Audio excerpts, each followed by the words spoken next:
Babala mga kapuso, maselan po ang video ng susunod naming balita. Tungkol po ito sa bullfight sa bansang Colombia. Tinatawag na Corralehas ang bullfight na yan kung saan pawang mga amateur ang mga lalaking sumasabak. Kaya naman madali silang nasusuwag ng mga toro. Sa loob ng isang linggong bullfight, 48 lalaki ang sugatan sa pag-atake. Mahigit 150 taon na yung ginagawa sa Colombia ang masaklap. Taon-taon ay umaabot sa 20 ang namamatay. Balik po tayo dito sa Pilipinas. Naaresto sa Lucena, lalawigan ng Quezon ang commander ng New People's Army sa Timog, Katagalugan. Sugatan siya matapos siyang mabaril ng tinangka niya umanong manlaban habang siya ay inaaresto. Nakatutok si Jiggy Manicad.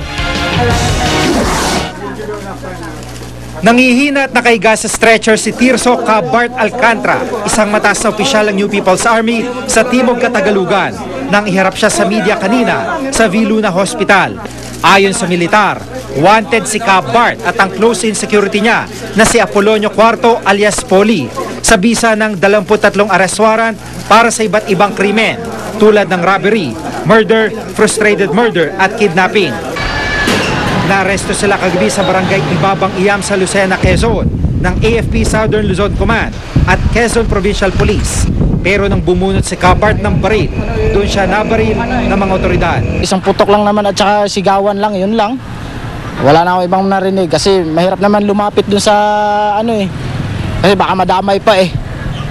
Yun lang pagkatapos nun sinakay na nila yun tsaka yung sasakyan ni Pogi, sinakay na nila ng van. Dinala na, hindi na namin alam kung saan dinala. Agad isinugod si Cabart sa Southern Luzon Command Hospital bago inilipat sa Viluna, habang kasamang si alias Poli nasa kustodiya na ng Quezon PNP. They resisted and attempted to engage the arresting officers in a firefight which resulted in the wounding of Cabart in the buttocks. But right now, we are giving full medical attention to him. Na-recover sa kanilang isang kalibre 45 at 2 kargadong magazine nito, 2 hand grenade, 9 na blasting cap at 5 metrong detonator cord para sa improvised explosive device. Kuwang litratong ito ng mga tauhan ni Colonel Ed Año ng 201st Brigade ng Philippine Army nang bumisita raw si Cabart sa kanyang kaanak 2 araw bago maaresto. 3 buwan daw nilang sinurveillance si Cabart. Tila sinamantala raw niyang Christmas ceasefire ng gobyerno at CPP-NPA. Bukod sa pagiging commander ng Regional Operations Group ng NPA, executive member din si Cabart ng Central Committee ng NPA at nagsisilbing tagapagsalita ng Southern Tagalog Regional Party Committee nito. Sa inilabas sa pahayag ng Communist Party of the Philippines, hiniling nito sa Administrasyong Aquino na igalang ang Joint Agreement on Safety and Immunity Guarantees o JASIG at agad na palayaan si Cabart bago muling pagulungin ang peace talks. Nauna nang napagkasunduan ng CPP at gobyerno na buhayin ang usapang pangkapayapaan sa Pebrero. Jiggy Manicad, nakatutok, 24 oras.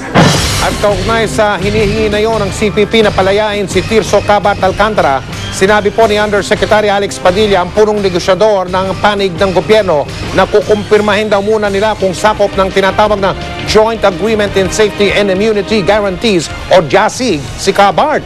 Sa ulat daw kasi na militar, wala siyang naipakitang dokumento para patunayang sakop siya ng nasabing kasunduan. Sa loob ng 2 hanggang 3 buwan, mararamdaman na ng publiko ang sunod-sunod na bukso ng pagtaas ng toll sa South Luzon Expressway. Pero mas mababa na raw ang halaga niyan kumpara sa inaasahan. Nakatutok si Michael Pahati. Halos kalahating araw daw pinag-usapan ang paghahanap ng solusyon sa pagkataas ng toll sa SLEX sa isinagawang Economic Cluster Meeting sa Malacanang. Ayon kasi kay Congress Secretary Ricky Carandang, mas mababa raw sa inaasahang pagkataas ang susunod na saltada ng toll fee hike sa susunod na 2 hanggang 3 buwan. The toll increase is actually lower than the one that was originally applied for by the operator. There's a complicated formula for determining the toll increase, no? And it's based on costs and other expenditures. Ayon kasi sa SLEX, nasa 200% ang itataas ng kanilang singil sa toll, na ang paunang bahagi ng pagtaas ay nagsimula na nitong Enero. Hindi nilinaw ni Carandang kung magkano ang asahan ng pagtaas ng toll, pero hindi raw ito katumbas ng unang pahayag ng SLEX. I don't have the exact figure as it translates into toll, but the formula requires a submission of the cost of the operator, including capex and things like that. And the costings that they submitted were something like 13 billion. And the costings that were approved were something closer to 10 billion. So the reduction in those costings led to a corresponding reduction in the increase of the toll.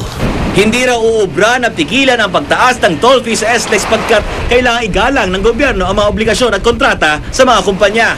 Hindi rin daw maaaring ipantapal ang nakukuhang porsyento ng PNCC sa nakukuha nitong bahagi sa kita ng SLEX dahil sa pagiging toll partner nito dahil walang legal na probisyon na nagpapahintulot na gawin ito. Maging ang subsidiya ng gobyerno, hindi rin daw nakikitang pwedeng mangyari. It's very expensive, and right now the sense of the economic team is that a sustained subsidy over the long run is going to cost a lot of money.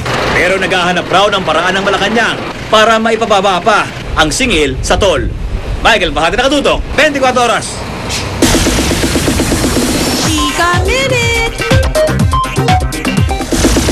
Isang araw matapos mailibing si Rejoice Rivera ng grupong Baywalk Buddies, nakipag-ugnayan na ang kanyang pamilya sa pulisya para magbigay ng official statement. Aminado ang pamilya na blanco pa rin sila kung sino ang salarin at ano ang motibo sa pagpatay. Iniimbestigahan na ang mga huling nakasama ni Rejoice o Dayan Santos sa tunay na buhay. Kwento ng kanyang ina, may nabanggit daw sa kanya ang anak tungkol sa taong susundo sa kanya ilang araw bago ito mamatay. Sa posibleng saksi.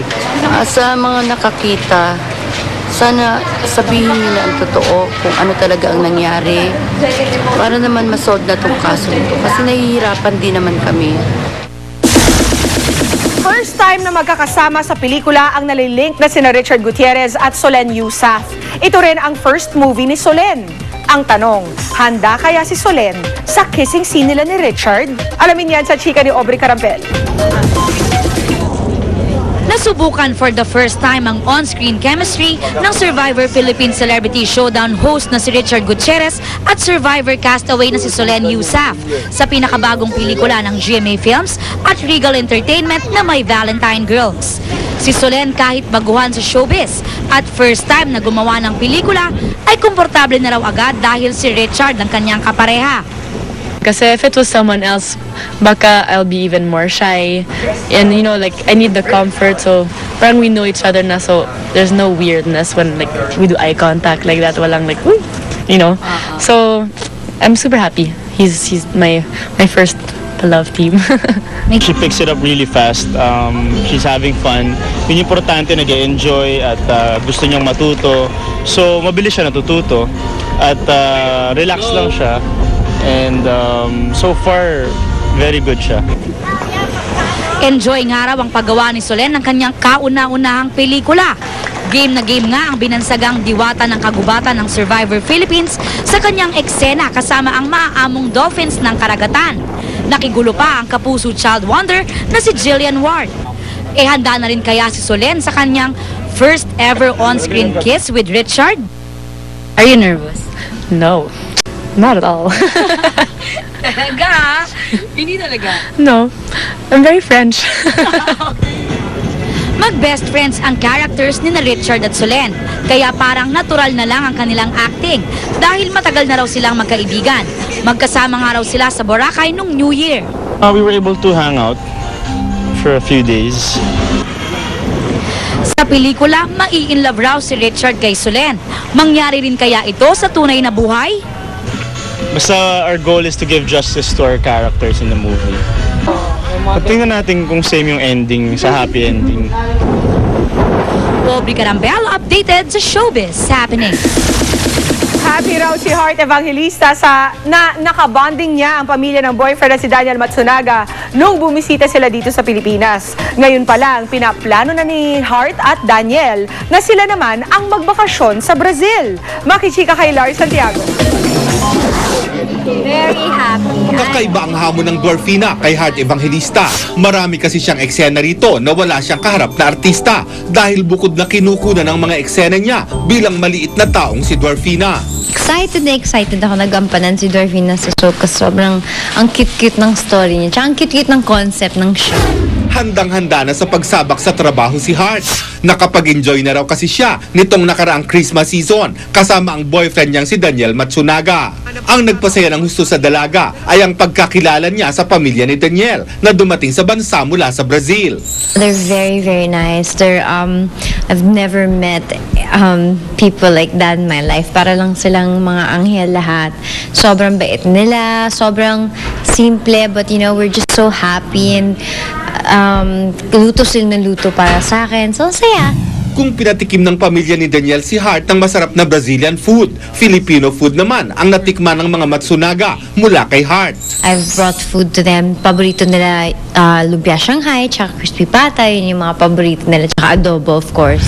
Sobrang na-enjoy ni Hart ang pakikipag-bonding sa pamilya ni Daniel.